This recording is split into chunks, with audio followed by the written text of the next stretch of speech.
주식 투자자 500만 시대. 아직도 주식으로 인생 한 방을 노리시나요?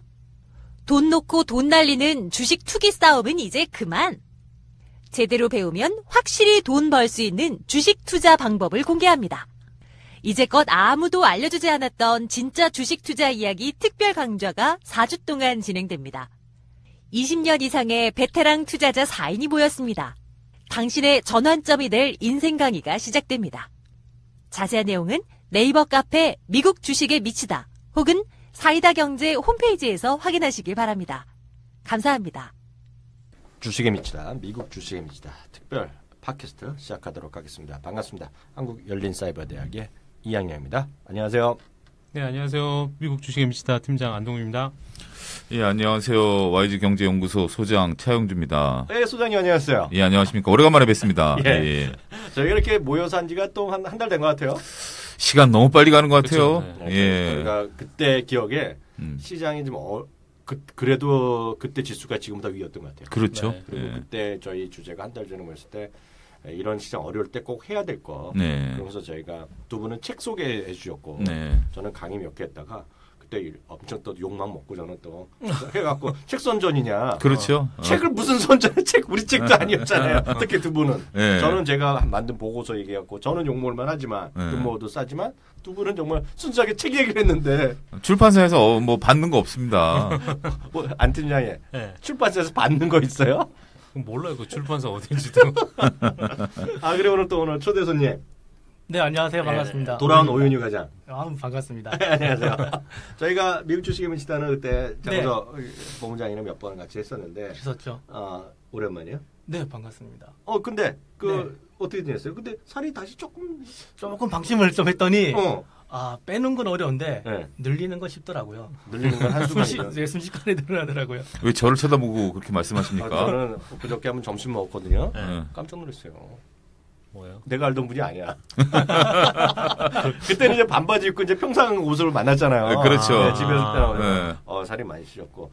우리 오윤희 과장도 지금 이게 운동해갖고 매일 그 수영하고 네. 아쿠아 그런 거. 아쿠아로빅, 네. 네. 물에서만 보내고 지금 있죠. 끊었어요? 하고는 있는데 네. 이게 이제 좀 방심을 하니까 네. 바로부터 먹는 게 요요가 바로 오더라고요. 쉽지가 않네요. 네. 참 시장은 구주르기고 있는데 시장 자체는 이렇게 네.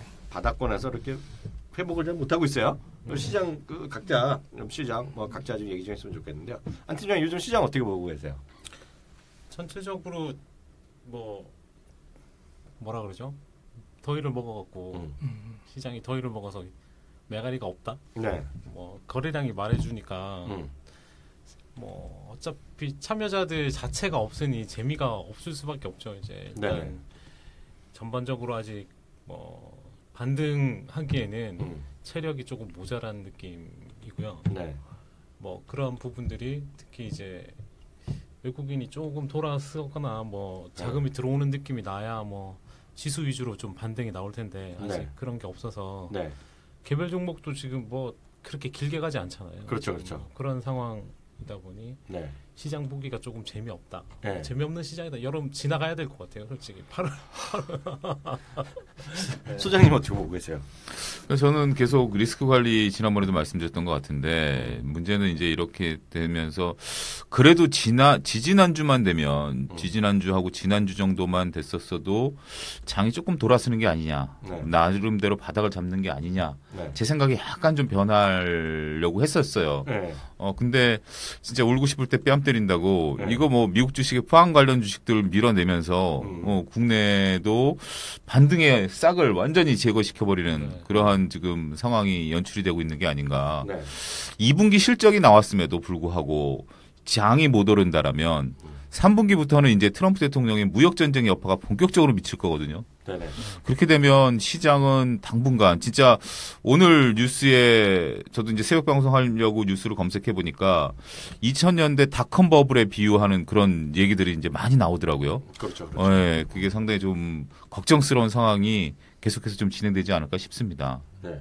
오윤희 과장은 계속 요즘 다 보고 있잖아요. 한국, 미국 다 보잖아요. 네, 저야 잡성이니까요. 네. 제가 조금 늦었는데요. 네. 그 이유가 뭐냐면 8월 달에, 작년 8월 달에 네. 어떤 일이 있었을까? 네. 한번 살펴봤어요. 어. 그 당장 저희 카페에도 보면 8월 치면 이항 교수님 그 카테고리에 네. 8월을 치면요 그림이 하나 딱 나와요. 네. 그 당시에도 뭐냐면 애플 실적을 바로 앞두고 있었거든 상황이거든요. 딱 요 시점인데 안 좋았어요. 안 좋았고 장우석 그 당시에 본부장님께서 했던 말씀 뭐냐면 8월은 원래 빠집니다.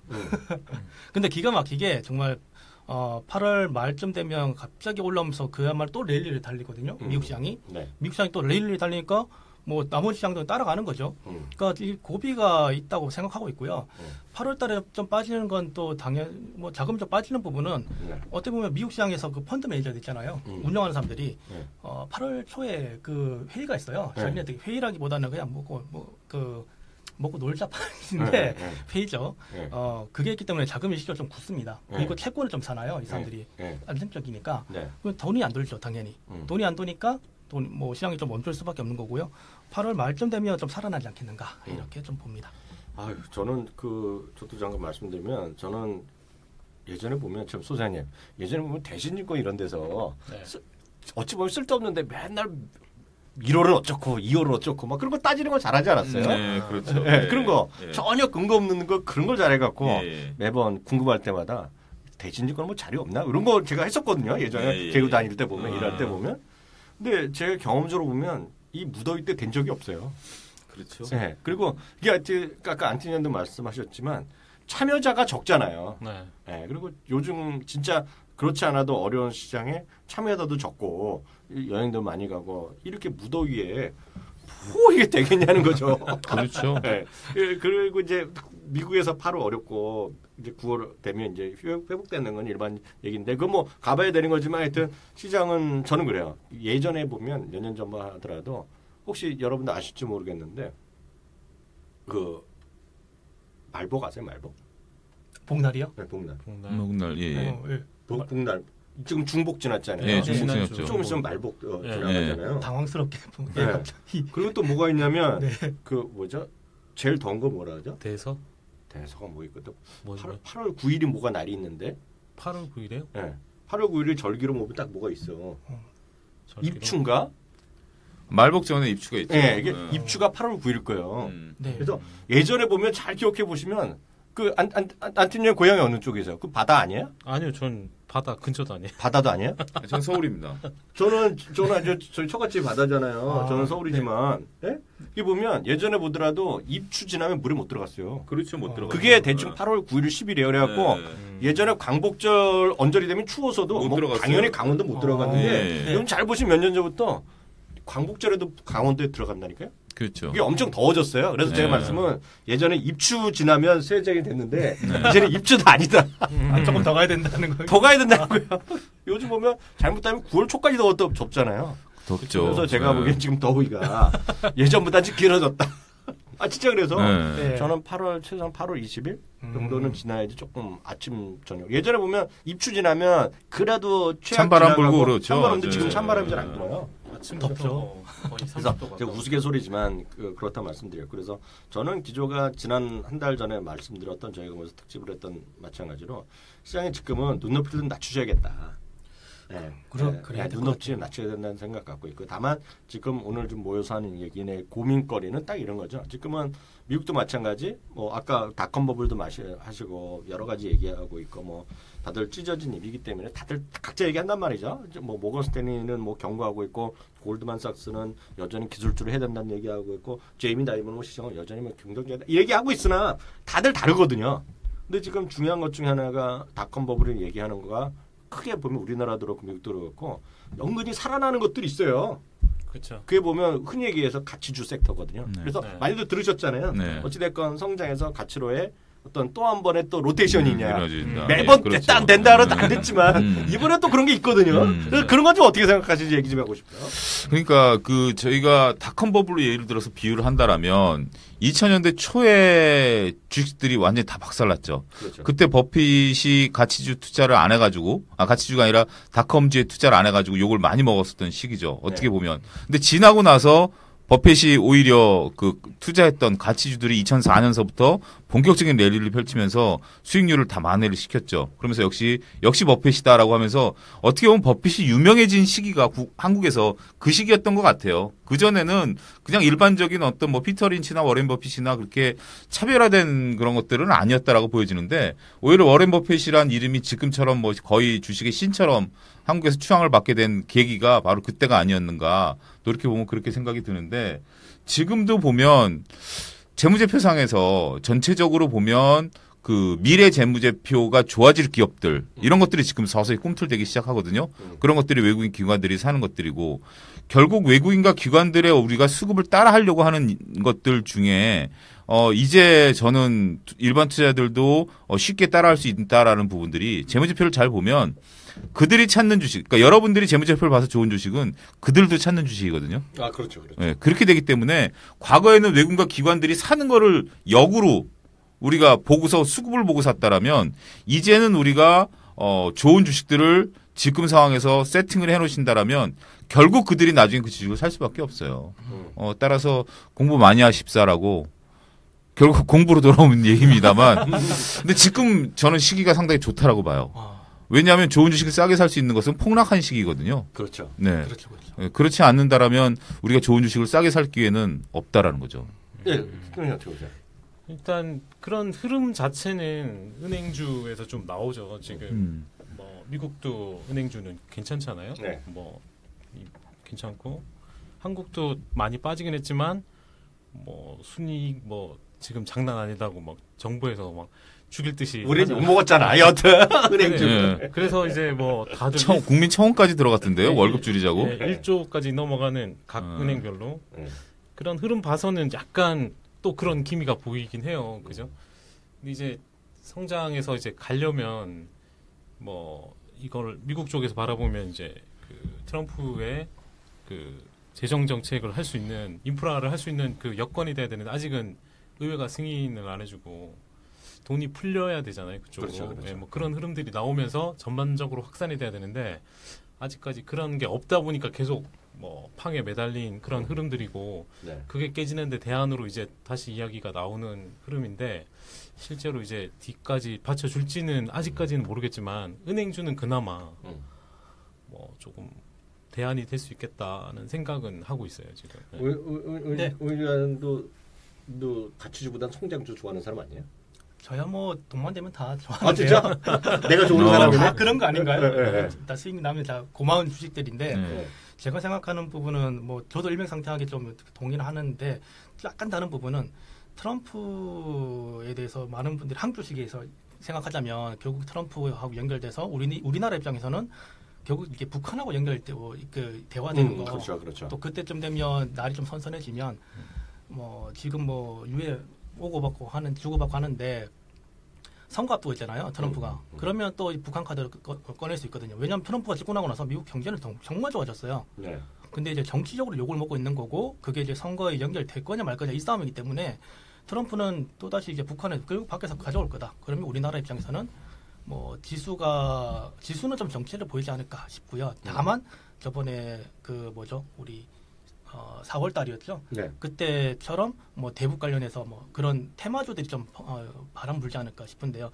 결국은 바람이 불고 돈이 돌면 지수도 가는 거죠. 네. 그래서 대체적으로는 저도 뭐 일맥상통하게 생각을 하고 있고 은행들이야 당연히 뭐 계속해서 돈을 잘 벌고 있으니까 금융업종은 좋을 거다 이렇게 보고 있는데 그게 금융업종이 좋으면 좋을수록 어떻게 보면 개인 투자자 분들 입장에서는 이게 양날의 검이죠. 그렇죠. 왜냐하면 좋기도 하겠지만 반대쪽으로 말하면 또 이제 이자 내는 부분에서는 손해이기 때문에 이게 좋다 말해야 될지 나쁘다 말해야 될지는 모르겠어요. 근데 각자의 상황에 따라 다를 거다 이렇게 좀 말씀을 드리고 싶습니다. 저는 크게 보면 이제 그 논란은 뭐 제가 사실 업계에 들어왔을 때부터 계속 있었거든요. 그렇죠. 말은 바뀌지만 성장주다, 가치주다. 사실 가치주란 거가 우리나라에서 한 거가 이제 외국인 들어오면서 저 PBR 혁명이 있었던 거예요. 정말. 그 당시에 보면 미친 듯이 올라가 그랬던 건데 하여튼 시장에서 논란은 계속되고 있는데 큰 틀에서의 저의 성향을 말씀드리면 대한민국은 어찌됐건 선진국이 아니라 이머징 국가 있잖아요. 그렇죠. 네. 이머징 국가에서 크게 봐서는 뭐 다른 시각도 많겠지만 대한민국이라를 속해는 이머징 국가에서 가치주를 찾는 건 아니다. 그러니까 가치주를 찾으려면 안정된 나라 가서 꾸준하게 주가가 올라가건 안락가건 안정되면서 배당도 꾸준히 주는 게 가치주지. 그쵸. 대한민국은 물론 다른 나라보다는 상당히 가치주가 있지만 외국인이 봤을 때 이머징 마켓에 대한 그 베네핏은 분명히 성장에 있는 거다. 그렇기 때문에 크게 봐서 저는 그래서 무슨 밸류 펀드, 밸류 자산 운용에 대해서 저는 안 맞아요. 좋아하진 않아요. 기본적으로. 왜냐하면 그러려면 왜 미국이나 유럽의 오래된 회사를 사지 왜 굳이 한국을 사야 되는 생각을 갖고 있어요. 저는. 그렇지만 성장이 여전히 한국의 먹거리다. 맞는데 문제는 시장에서 따로 갈 수는 없잖아요. 따로 갈 수는 없고 그런 관점에서 지금은 우리나라랑 한국이랑 다들 동의하실지 모르겠지만 성장주의 개념이 약간 다릅니다. 미국에서 성장주는 IT가 됐건 그 IT를 포장이 됐건 뭐가 됐건 혁신과 이런 쪽이 IT의 섹터랑 상관없이 성장이라는 개념이 있는데 대한민국은 성장주라고 하면 매번 패션같이 바뀌어요. 그게 작년 하반기부터 올해 봄까지는 바이오가 성장주였어요. 그렇죠.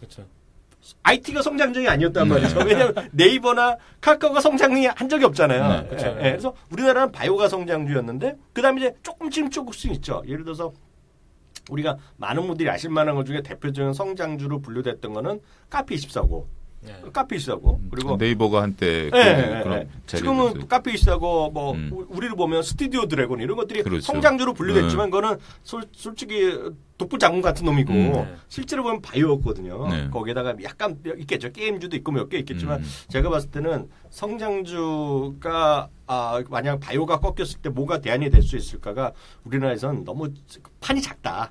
판이 작기 때문에 그래서 미국에서 성장주가 꺾여서 무슨 가치주로 조금 섹터 로테이션 된다 하더라도 우리나라에서는 분명히 되겠죠.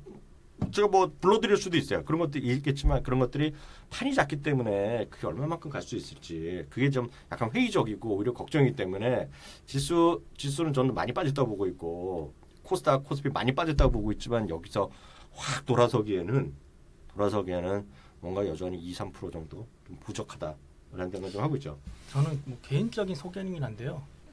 여기 다 개인적인 소견이지 국가의 의견을 반영하는 것은 없어요. 여기. 저는 하우스뷰 이런 거 없어요. 하우스뷰 없어. 저는 개인적으로 투자를 할 때 물론 이제 기본적인 분석을 해야 되고 한번 실적 돈 얼마나 잘 벌어들이냐 이것도 중요한데 저는 기본적으로 한국 주식에 대해서는 그 장부를 믿지를 않아요. 왜냐하면 우리나라 대기업들 치고 그 빵에 안 갔던 분들이 없잖아요. 이게 요즘에는 또 이제 중견기업까지 넘어가더라고요. 장부에 손대가지고. 이게 미국에서 만약에 장부에 손댔다 그러면 징역 300년 이렇게 되잖아요. 가명 없는 300년이죠. 그렇죠. 더 이렇게 더하게 해가지고 우리나라는 끽해야 2-3년이면 갔다 오고 살다 나오거든요. 그럼 진급하고. 진급? 책임질 수 있는 말이에요, 그다? 개인적인 소견입니다. 개인적인 소견. 저 개인적으로 매매할 때 이런다는 거예요.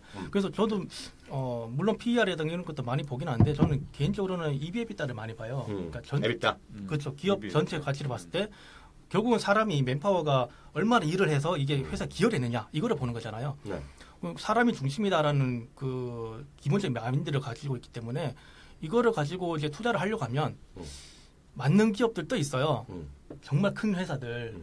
근데 실질적으로 우리가 삼성전자를 내가 산다, 요즘 좀 편해졌지만 이런 좀 의미가 다르잖아요. 그러니까 그런 쪽으로 갔을 때는 수익률을 포기하게 되면 그게 맞아지는데 수익률을 노리겠다고 한다면 기업 가치 장부만 가지고 매매하기에는 한국 시장이 너무 어렵다라는 건 현실적으로. 그래서 저는 기업 분석 자료 이런 것들 많이 보고 또 증권사 보고서들이 많이 나오잖아요. 정말 데이터를 엄청 뿌리는데 별로 볼 게 없다. 그리고 기본적으로 그 자료 자체를 나는 안 믿기 때문에 물론 이렇게 받아들이긴 하지만 판단을 내릴 때 그것만 가지고 매매하지 않는다라는 게 생각이고요. 그런 다음에 우리나라 시장이 좀 더 깨끗해지고 거래소가 한마디로 좀 저는 칼을 좀 빼들었으면 좋겠어요. 그런 거에 대해서 좀 가차 실건 치고 좀 깨끗하게 정화를 해줘서 그래야지 개인 투자자들이 이거는 믿을 수 있는 자료고 한마디 실적이 올라가면 한번 회사가 돈을 벌면 이거 가는 거다. 이런 풍조가 이런 또 시스템이 만들어져야 우리나라 시장이 물론 지금도 많이 올라가긴 했지만 과거에 비하면 더 올라갈 수 있지 않을까. 우리가 1,900대에서 놀다가 2,000원에 놀할 때는 말도 안 되는 소리다 그랬는데 네. 지금 3,000원을 꺼내면 사람들이 또 말도 안 되는 소리 하는데 오히려 이런 정화 작업 해주면 3,000, 4,000원 왜 못 가냐. 그래서 돈 버는 사람들은 돈을 벌고 있고 기업들이 물론 어려운 기업들은 어렵지만 하지만 오히려 이런 시장 정화 작업 해주면 참 좋겠다. 한 25년 기다리시면 될 거예요. 25년이요? 그래도 그나마 25년. 그 어제 뉴스 나왔어요. 9월 달에 그 회계 심리국을 금감원에서 신설을 한대요. 지난번에 쌈바 때문에 문제가 돼서 뭐 그런 거. 네, 그래서 그러니까 그런 이유를 이제 들어서 이제 회계에 대해서 본격적으로 이제 하겠다라는 거니까 미국도 이게 우리가 그 대공황을 거치면서 회계가 조금 그나마 틀이 잡혔잖아요. 거기도 그렇죠. 틀이 잡히는데 뭐 한 20-30년 걸렸잖아요. 맞아요. 오죽했으면 그레이엄 같은 경우 그 PBR의 개념 우리가 이제 이 방송을 들으시는 분들 잘 아셔야 되는 게 지금 우리가 PBR의 개념을 단순하게 PBR 1 수준 이하면 사겠다라는 건데 그게 아니라 그레이엄의 PBR이 나왔을 때는 1930년대에 워낙 회계를 못 믿으니까 최소한의 지분 그 자산 가치만이라도 인정을 한번 해보자. 그런데 그 자산 가치도 그레이엄은 70% 할인을 했어요. 왜냐하면 기계 장비류가 장부가에 예를 들어서 1억 원이라고 있다 하더라도 이 회사가 부도가 나면 1억 원의 가치가 없지 않습니까? 그거 완전 똥값이지 않습니까? 헐값에 갖고 가잖아요. 예, 헐값에도 안 팔리는 그렇게 되기 때문에 네. 그레이엄조차 이 PBR에 70%를 후려쳐버렸거든요. 그렇기 때문에 우리가 그 나름대로 재무회계를 배우면서 그 의미, 그러니까 단순하게 재무회계를 받아들여서는 안 되고 PBR이 왜 도입이 됐고 이 PBR이 어떤 의미를 가지고 있고 그런 부분들을 이제 여러분들이 좀 아셔야 된다라는 걸 말씀드리고 저도 또 제 개인적인 의견을 말씀을 드리면 네.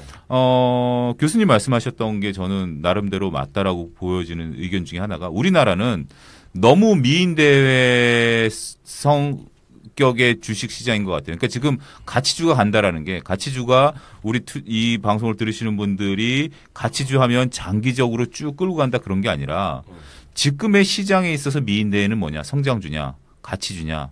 가치주건 성장주건 매매하는 방식은 똑같아요. 트레이딩. 단순 치고 빠지고 지금은 성장주로 치고 빠지기 하다가 안 되니까 그러면 가치주로 치고 빠지기를 하자.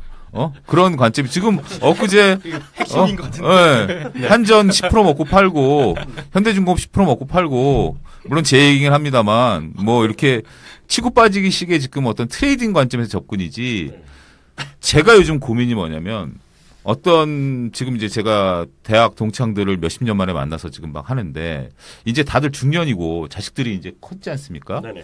그러면서 하는 얘기가 야 자식들을 위해서 내가 상속 대비해서 20년 묶어둘 주식 없냐? 20년? 이건 진지한 거예요. 상대방의 눈빛으로 보면 아. 농담이 아니라 진짜 진지한 거예요. 내가 자식한테 진짜 주식으로 나름대로 나는 깨쳤기 때문에 상속을 주식으로 해주고 싶다.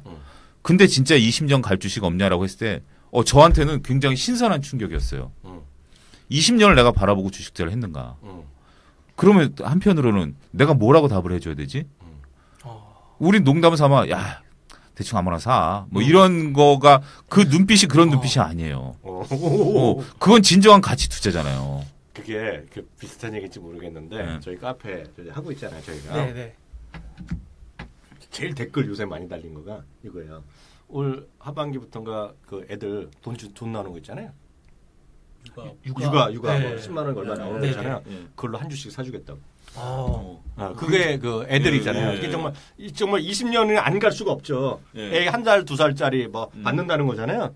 그런 거죠. 굉장히 어려운 질문이에요, 저희들한테. 그리고 그게 맞는 거가 우리나라가 이제 보편적인 복지 그런 개념이잖아요. 미국이나 캐나다, 유럽 같은 건 이미 몇십 년 전부터 돈 주는 게 있어요, 애들. 그래서 우리 보면 호주 가신 분들 여기 해외 방송, 해외 들으신 분들 다 보면 애들 우유값 나온다는 게 있거든요. 네. 그리고 그걸 갖고 애들이 얼마 정도씩까지 비과세를 평생 해주는 게 있어요. 그걸 갖고 뭐 어느 정도까지는 비과세 해주는 게 있어요. 그리고 어떤 거는 또 펀드를 어느 정도 한 달에 뭐 그 연간 뭐 한도가 있어요. 나라마다 조금씩 다른데 그렇게 되면 얘가 조건이 캐나다 같은 경우는 포스트 세컨더리라 그런 표현을 써요. 캐나다권에서는 이게 영국권은 게 뭐냐면 세컨더리가 고등학교거든요. 네. 고등학교 졸업하고 그 다음 포스트 세컨더리는 대학이나 커뮤니티 칼리지를 간다는 얘기거든요. 그럴 때 쓸 수 있는 돈이에요. 그러니까 학비를 저축한다라는 그 돈 자체를 자식한테 얼마 주거나 나라에서 좀 하잖아요. 근데 그 조건을 매치도 시켜줘요. 엄마가 얼마 주면 나라에서 얼마 줘요. 근데 그 조건은 다 비과세인데 비과세 조건이 얘가 그 대학 들어가거나 세컨더리 포스트 세컨더리 들어갔을 때 비과세로 하는 거예요. 그래서 그걸 주식으로 많이 하거든요. 그래서 거기 나온 거가 그 20년을 투자하는 것들이 나오는 거죠. 네. 근데 저희가 그래서 마침 아까 말씀하신 거가 저희가 지난주인가 지난주에 특강했잖아요. 네. 그 사이다 경제라. 사이다 경제. 네, 사이다 경제라. 그때 엄청 많이 오셨거든요. 한 300명, 200 몇십 명 오셨는데. 네네. 그때 제목이 그거잖아요. 이렇게 말을 하니까 갑자기 생각나는데 주식 투기는 이제 그만. 말로는 주식 투자 알고 보면 주식 투기하고 있다. 그렇죠. 이게 보면 한국전력이 됐건 뭐가 됐건 간에 네. 현대중공업이 됐건 뭐가 됐건 간에 이거잖아요. 네. 그냥 길게 5년 10년 갖고 갈 사람이 어디 있어요. 네. 심지어 그런 한국전력조차도 아니 5년 10년 갖고 왔으면 망했죠. 5년 전에 현대중공업 50만 원이었어요. 지금 10만 원이에요. 제가 알죠. 평생 두 번 55만 원 찍었거든요. 그러니까. 네, 어찌되었건 그런 것들 분들한테는 이게 주식 그런 분들 주식 투자를 하는 건데 외국에서는 우리나라는 정말 주식 투기란 거죠. 투기의 말이 뭐야 이게. 제가 늘 정말 너무 심하게 비유하는 건 모르지만 내가 샀어. 그리고 근데 팔 때는 내가 아는 애가 차마 사면 안 되지. 내 형이나 친구나 내 와이프가 사면 안 되고 근데 내가 모르는 사람한테 눈대기 훅 치고 팔고 싶은 생각이잖아. 그렇죠. 그게 저는 주식 투자가 아니라 저는 주식 투기라고 보고 있거든요. 그래서 이번에 저희가 말이 나온 김에 그 주말인가? 주말부터 해갖고 4주 연속으로 저희 강의를 하잖아요. 그렇습니다. 예. 이거 오윤희 과장도 알아? 우리 강의하는 거? 알고는 있죠. 알고 있어요? 와서 강의 들어야지.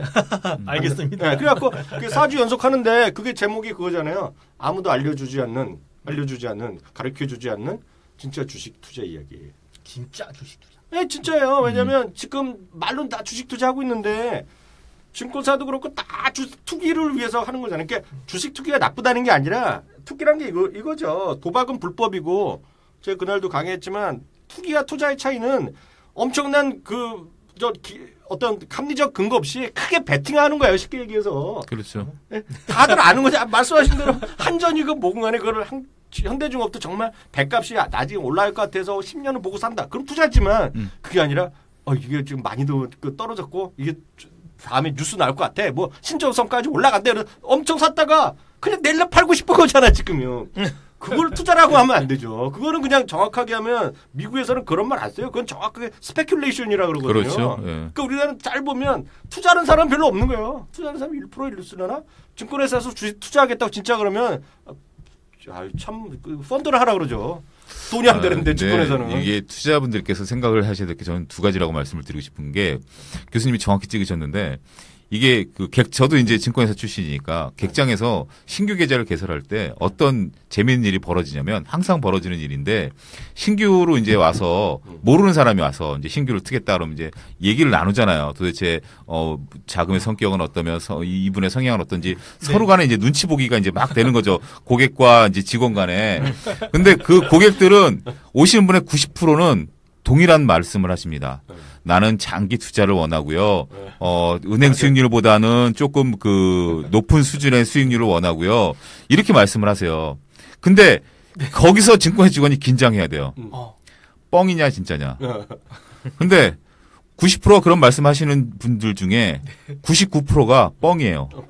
무려 99%나. 한 5분만 딱 지나고 나면 그러니까 여기서 증권회 직원들이 잘해야 되는 게 거기서 예 고객님 예 맞습니다. 우리가 투자를 해야 되고요. 투자를 하기 위해서는 이러한 장기 투자를 위해서 배당주 이러면 그 고객 떠나요. 고객이 원하는 건 오늘 사서 내일 상한가 7종목을 네가 당장 내놔라. 오늘 사서 상한가 7종목도 네가 여기 앉아가지고 네가 주식을 하는 놈이 그런 것도 못 찍는다면 네가 직원이야? 내가 그럼 너한테 맡길 이유가 뭐 있어? 나 안 맡겨. 찌르시는 분 많으실 텐데. 안 뜨냐고 많이 느끼셨지 않았어요 그런 거? 저요? 그런 분 볼 수도 있은 적도 있는데 잘 안 맡아요 그런 사람. 근데 이제 아까 이 20년 이야기를 하니까 생각나는 게 그럼 이제 한국에 그런 건 없냐? 있었죠. 일단 외국인이 삼성전자를 산 거는 20년 동안 안 판 사람 있잖아요. 그렇죠. 네. 동서 이런 거 사서 안 판 사람들 있고 그 왜 안 팔았느냐? 주식을 보고 한 거 아니죠. 그냥 이제 반도체라는 큰 흐름의 어떤 그 산업의 맥락을 보고 산 사람들이고 반도체가 된다는 걸 알기 때문에 한 사람들이죠. 그 중간에 삼성전자 뭐 1조 흑자냈다가 반도체가 1조 적자냈다가 막 어마어마한 부침이 있었지만 그 반도체가 흐름이 넘어오는 그 미국에서 일본을 건너서 이제 한국으로 넘어오는 그런 어떤 큰 흐름을 읽었기 때문에 안 팔고 지금까지 3만 원에서 250만 원까지. 그런 게 한국에 또 있을까? 네. 글쎄 뭐 지금에 와서는 없을 수도 있겠죠. 그러면은 제 생각은 그런 생각하거든요. 그럼 우리는 어디 가서 투자해야 되나? 제 생각은 중국에 그런 게 있을 수도 있잖아요. 이제 있을 수도 있죠. 네. 네. 그런 큰 흐름의 어떤 주식이 20년짜리 외국 뭐 아이들한테 물려줄 주식. 한국에는 성장이 거의 이제 성장 동력이 떨어졌고 그런 건 또 그래서 다른 데서 찾아야 되지 않나? 아니면 뭐 정말 자기가 잘하는 뭐 작은 기업에서 뭐 크게 성장할 수 있는 기업을 찾아야 되는데 그건 그만큼 힘들잖아요. 그렇죠. 네, 그 작은 기업을 하기에는 좀 힘들고 그러니까 중국에서 찾는 게 제 생각에는 그나마 조금 많이 있지 않을까?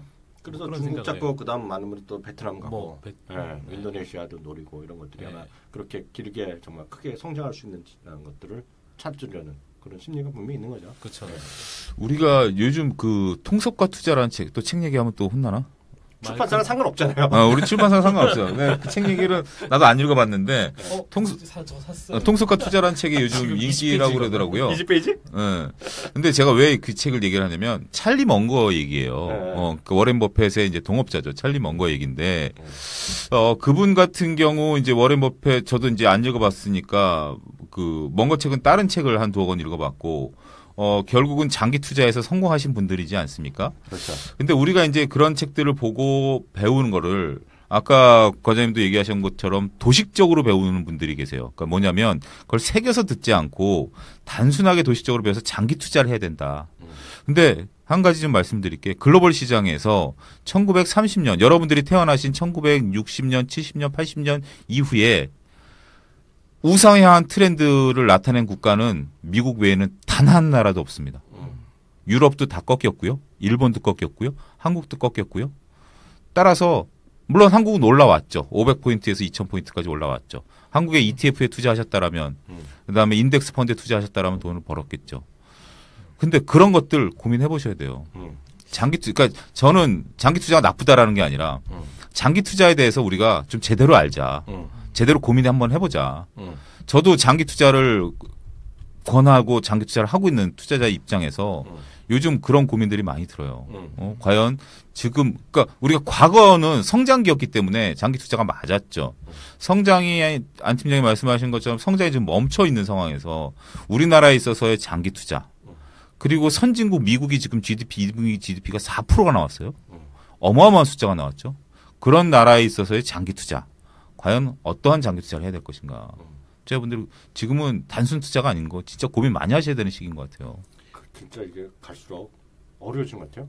그래서 지금 말로는 그래서 제가 표현이 좀 격하지만 어떤 사람이 교수 맞냐고 그 말을 쌍스럽게 한다고. 근데 제가 보기엔 대한민국은 그런 다들 솔직히 어렵잖아요. 정말 꾸준하게 경제 성장을 하는 나라.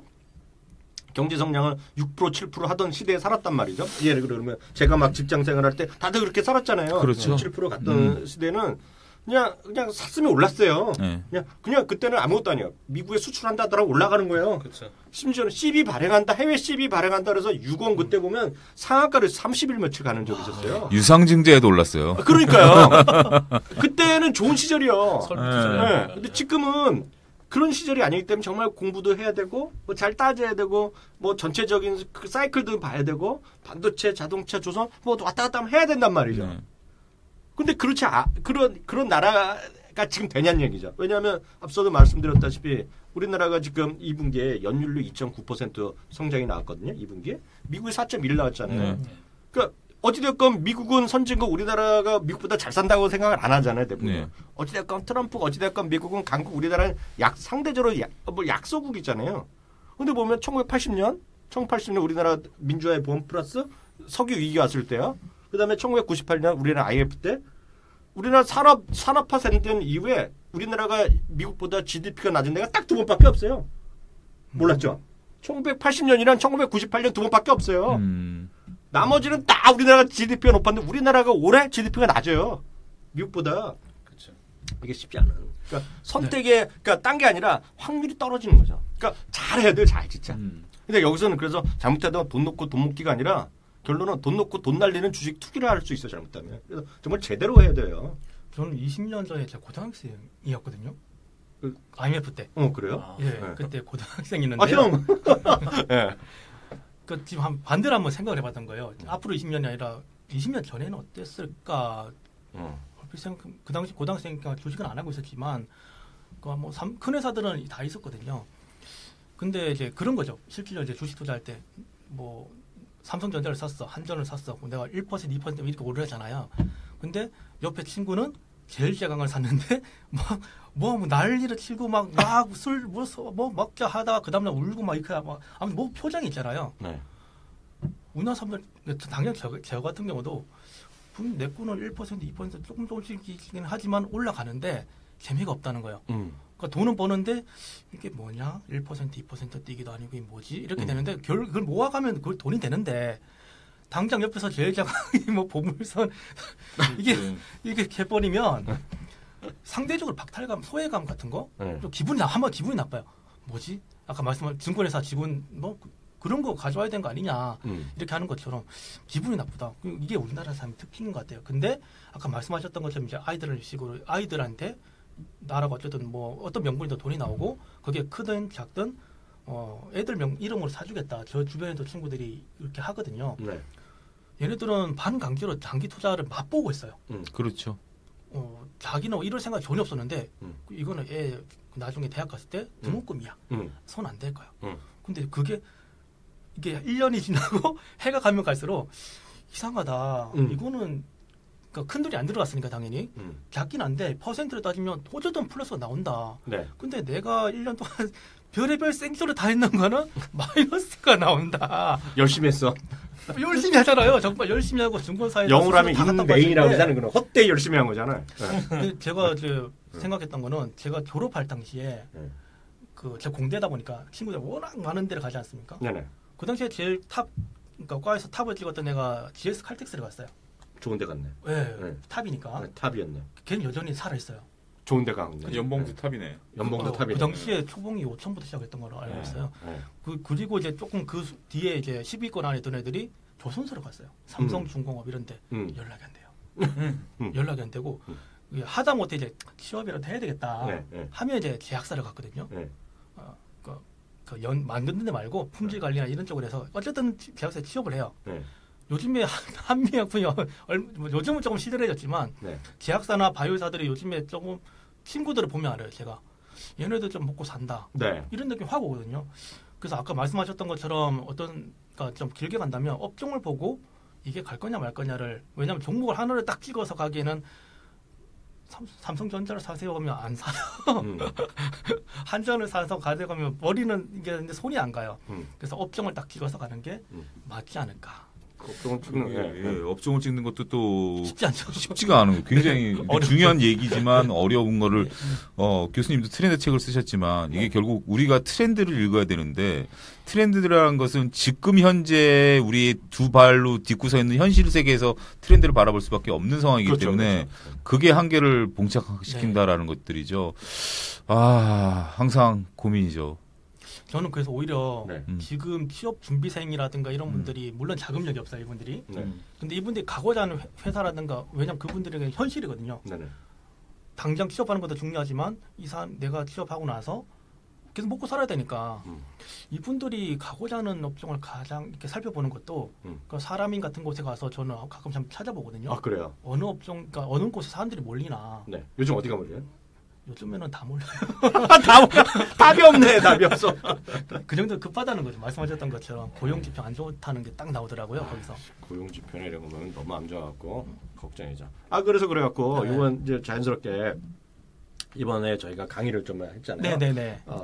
저는 이제 뭐 여러 번 말씀드렸다시피 저는 이제 핵심은 뭐 어렵게 생각하지 말자. 저 주의이기 때문에 저희가 4주 동안 하는데 저는 첫 주랑 마지막 주를 제가 할 텐데 핵심은 그거죠. 결국은 가장 중요한 것만 7개를 저희가 선정해서 집중적으로 설명드릴 텐데 그 하나는 어닝 리비전과 컨센서스에 대해서는 지난번에 특강 때 오픈했기 때문에 네. 이번에는 저는 또 하나 좀 전체적으로 아까 말씀하신 어떤 업종을 좀 구분하는 법 이런 걸 뭐 제가 워낙 사실 전문이거든요.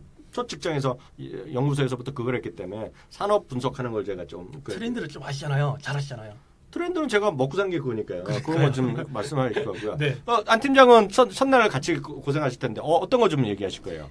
저는 이제 큰 틀에서 이제 경기의 움직임 뭐 이런 부분 이야기를 알려주는 지표를 좀 이야기할 거고요. 네. 특히 이제 뭐 중점적으로 제일 사람들이 많이 그 이야기하는 일드 커브에 대해서 네.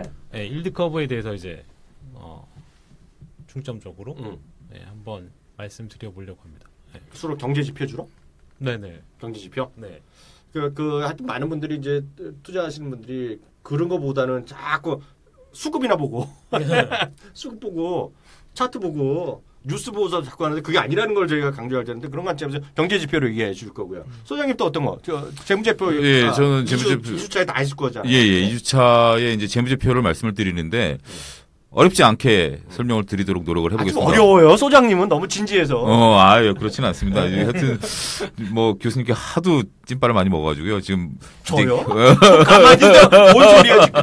그래서 이제 좀 쉽게 톤 다운을 시키려고 지금 많이 노력 중에 있습니다. 그래서, 상당히, 그러니까 이제, 예시를 좀 많이 들으려고 하고요. 결국 우리가 컴퓨터 책 그 이론을 배우려면 얼마나 어렵습니까? 결국 눌러보고 이렇게 만져봐야 되듯이 재무제표를 좀 이렇게 다양하게 만져보실 수 있도록 그렇게 준비를 하도록 하겠습니다. 그리고 이제 2주차에는 재무제표는 늘 말씀드리지만 저희가 물론 제가 미국 주식, 한국 주식 다 하고 안팀장이 미국 주식 주로 하지만 저희가 미국 주식, 한국 주식 아무 상관없고요. 그리고 주식 투자의 진짜 주식 투자론에 대한 관점에서 저희가 이런 강의를 준비했고, 그러니까 어느 나라 주식은 저는 똑같다고 보고 있어요.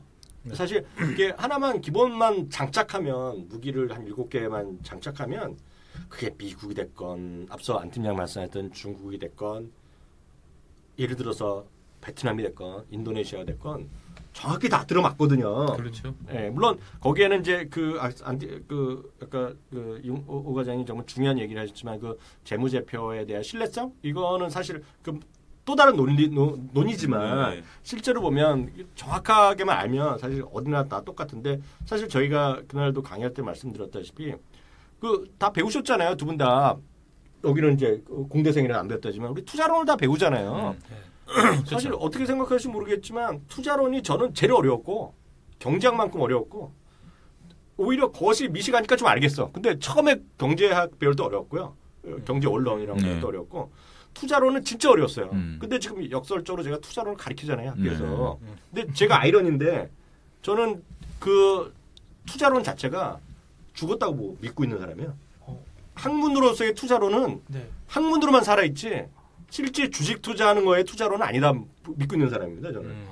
그리고 너무 어렵고 일단 어렵고 그것대로 하다 보면 주식 투자에서 돈 벌 사람도 없고 예를 들어 아까 뭐 피터 린치도 얘기하시고 워렌 버핏도 얘기하시고 찰리 멍거도 얘기하고 뭐 존 보글 얘기를 많이 하지만 그분들이 얘기하는 거 잘 들어보면 투자론에 크게 보면 다 배웠겠죠 그분들이. 그렇지만 그분들이 말하는 원칙은 투자론이랑 전혀 상관없는 거예요. 물론 밑바탕은 다 갖고 계시겠지만 실제로 경영학이랑 무슨 상관이에요 솔직히. 그리고 거기서 보면 투자론에서 우리나라에서 1년에 하버드나 한번 말씀드렸죠. 하버드나 MIT에서 최소 1년에 한두 명은 투자론 박사가 나올 거래요. 우리나라에. 엄청나게 많은 박사가 있는데 그분들이 다 주식 투자에서 돈 버냐고. 어렵게만 얘기하지.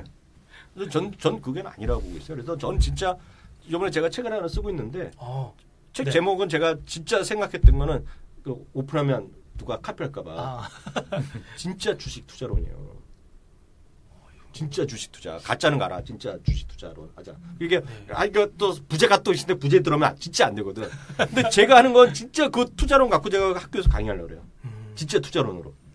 교과서를 쓰시는 그러네요. 어떻게 보면. 아, 교과서라고 얘기하면 우리 소장님 얼굴 생각나잖아요. 그런 근엄한 교과서가 아니라. 저도 쉬운 재무제 쓰고 있어요 지금. 아, 진짜요? 가을에 나옵니다. 예. 그래서 진짜 네. 쉽고 누구나 다 할 수 있는 거 있잖아요. 가나다만 하면 할 수 있는 거. 쉽게 써야 돼요. 저는 여기서 이제 앉아가지고 딱 느꼈던 점이 강의를 진짜 들어야 되겠다. 왜냐하면 네. 우리가 수익률 곡선 이야기도 많이 듣잖아요. 투자할 때. 그리고 뭐 PER, PBR 굉장히 많이 듣는데 네. 세부적인 내용이라든가 그리고 이게 왜 나왔는가를 잘 몰라요. 네. 그냥 PBR이 얼마다, 뭐 PER이 얼마다, 수익률 곡선 얼마가 어떻게 됐으니까 어떻게 될 거야. 네. 이렇게 하고 넘어가는데 이거를 알고 난 상태에서 시장을 다시 보면 앞에서 장난을 치던 장난쳐라. 뭐 PBR이 너 이런 과정을 통해서 이런 말을 하고 싶었던 지표다라고 말씀해 주셨잖아요. 네. 그러고 나서 시장을 다시 보면 다른 생각을 또 해볼 수 있는 거잖아요. 이런 걸 뭐 많이 캐치를 했어요. 아, 그리고 참 네. 오늘 안 나왔지만 또 휴가가 있잖아요. 장수 본부장 네. 3주차 하는데 장수 본부장은 3주차는 이제 미국 좀 특화가 돼서 얘기하겠고요. 4주차는 이제 주제가 그거예요. 아까 말씀하신 지난번에는 5년, 20년 갖고 갈 만한 주식을 찾는 법. 정말 어려운. 네, 물론 일이에요. 주식도 좀 몇 개 있어요. 네. 주식도 있고 한국 거는 제가 이미 말씀드렸잖아요. 한국은 5년, 20년 무조건 갖고 갈 주식은 없어요. 한국은. 그래서 대신 한 3년 정도는 전 삼성전자를 굳이 하나 한다면 삼성전자 하겠지만 나머지는 제가 좀 몇 가지 더 선택해 놓은 게 있거든요. 그래서 그런 거 같이 공유하는 거죠. 그래서 그런 걸 같이 할 테니까요. 그리고 네. 저희가 평일반 주말반도 다 있는데 뭐 평일반 주말반 있지만 그게 평일반 했다고 주말반 못 오는 게 아니고 왜냐하면 또 경우에 따라 있잖아요. 장소 섭외 때문에 그렇기 때문에 네. 평일반 주말반 뭐 아무 때나 하셔도 되겠고요. 평일 주말반 하시더라도 저희가 늘 그렇지만 저희 모든 관계가 그렇잖아요. 온라인으로 바로 또 다시 보기 하고 온라인을 왜 선정했냐 그러면 지방에 계신 분 있는데 왜냐면 많이 우리는 저희 강의의 한 3분의 1은 온라인이에요. 이번에도. 그래서 외국에 계신 분들은 온라인으로 하시면 되겠고요. 온라인 하신 분들도 정확하게 저희가 토요일 날 걸 녹화하는데 토요일 날 녹화하면 저희가 늦어도 그 다음 주 수요일까지는 제가 올려드릴 거고. 수강료 얼마나 되나요? 강사 같잖아요, 저는. 제가 뭐 딱 쳐드려야죠. 그래도. 그거는 왜냐하면 궁금하거든. 다 듣고 싶고 뭐 하고 어떻게 하고 싶은데. 네. 네이버 카페 미국 주식에 미치다나 네. 포털에서 사이다 경제 치시면 거기 네. 나와 있거든요. 네, 그리고 혜택은 혜택은 또 꽤 많이 있는데 혜택의 핵심적인 혜택은 우리 지난번에 네. 보여주지 않았나? 그 티셔츠요. I own 디즈니가 티셔츠. 정말 예쁘더라고요. 선착순 20명. 저는 이런 얘기 안 하지만 본부장이 또 그러잖아요. I own nature. 뭐 이런 거 있잖아. 그거 입겠냐고. I own nature. 이거는 입겠냐는 거죠. 선착순 20명. 네.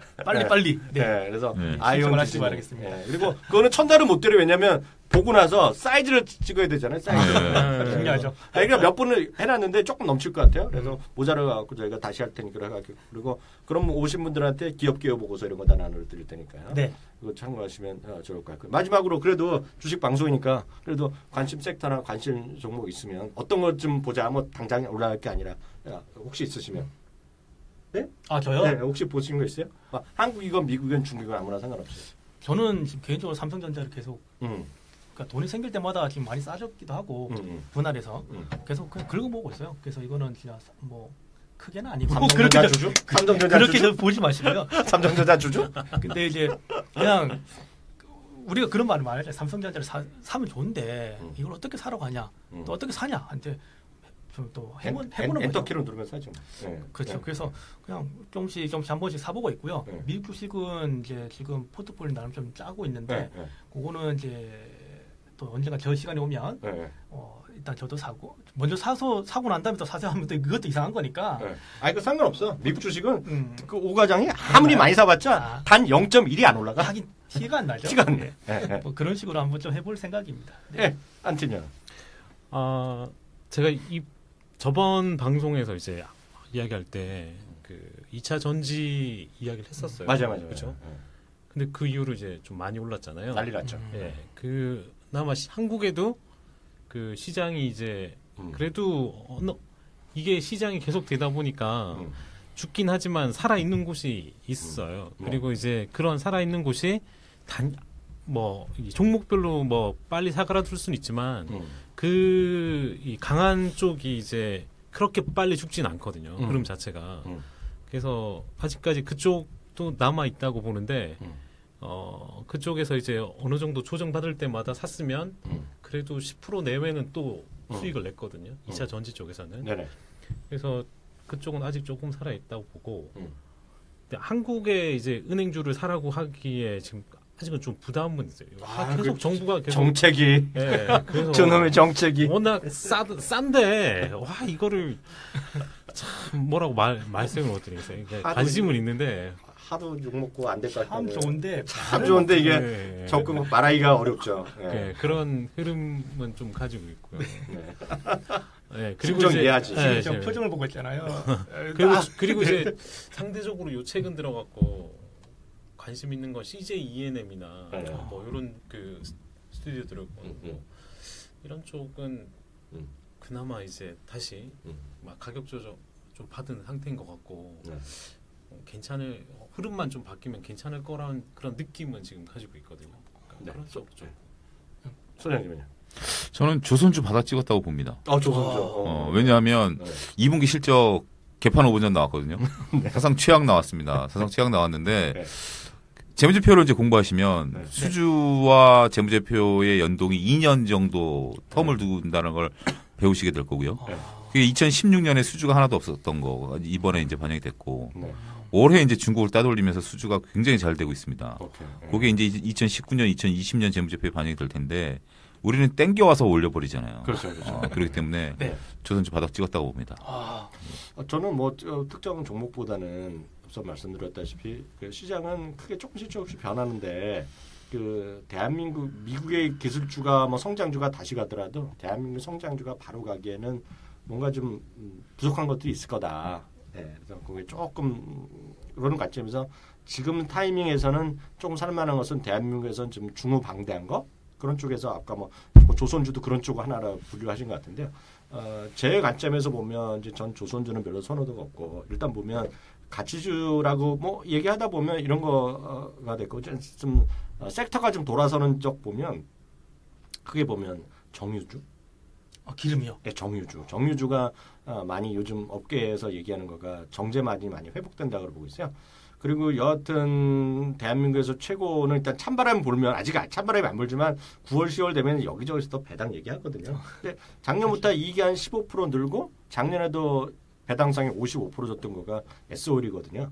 그래서 S-오일 이번에도 실적 괜찮게 나왔고요. 뭐 부합했고요. 그래서 제가 보면 S-오일 이런 것들 그리고 SK텔레콤 이런 것들. 텔레콤주. 통신주. 그러니까 그런 것도 어찌됐건 배당 얘기 많이 나오는 거죠. 그래서 많은 분들이 스튜디오 디스코에도 하면 뭐 배당 안 주는 거로 압박한다는데 저는 뭐 그런 건 다 걔네들이 하는 얘기고 일단은 배당 이런 것들이 그나마 조금 가격 메리트 좀 있지 않느냐 그런 생각 갖고 있고요. 은행주는 약간 부담스럽다면 오히려 삼성화재 이런 것들. 보험 쪽으로요? 네, 삼성화재, 삼성생명 이런 것들이. 그러니까 지금 이런 것들이 제가 말씀드린 것이 섹시하게 올라갈 수 있는 게 아니잖아요. 근데 왜 S만 말씀하셨잖아요. S-오일, SK텔레콤. 다 S네요. 이거 삼성 아재. 그래서 깜짝 놀랐네. 또 저분이 아재 개그 치셔갖고 그래갖고 그런 쪽에 좀 관심을 좀 갖고 있고. 하여튼 시장은 늘 말씀드리지만 저는 하여튼 기본적인 성향 자체가 성장이 계속 갈 수밖에 없고 그거에 관련해서 한마디 말씀드리면 두 분은 워낙 또 책을 많이 읽으셔갖고 여기도 책 좋아한다며. 이렇게 읽어야죠. 이거 책 좋아하고 막 얘기하는데 저는 이렇게 책 별로 안 좋아하거든요. 쓰시잖아요. 네. 겨우 쓰죠. 근데 그 존 보글이라는 분 아시잖아요. 존 보글. 네. 존 보글은 뱅가드 자산운용 창업자인데 이 양반이 한 얘기가 있어요. 이 양반은 지금도 거의 주식에 미국에 올인하고 있는 사람이거든요.